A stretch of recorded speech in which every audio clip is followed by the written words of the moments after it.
حين يريد الله يأتيك بالمستحيل خاضعا، تفتح الأبواب المغلقة، يبتعد شك ويدنو يقين، يضيء مصباح ظننته لن ينير، تبكي عين فرحا بعدما أزبلتها دموع الحزن، يمهد لك طريقا ما فكرت يوما أن تخطوه أو تسير فيه أقدامك لجني الخير.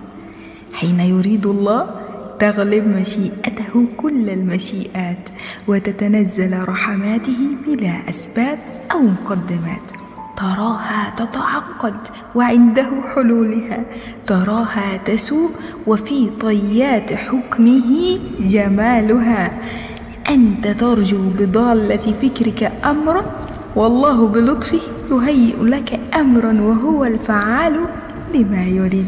فالحمد لله أن لنا ربا كلما ضاق رجوناه، ولنا فيه دوما ظن أبدا لن يخيب.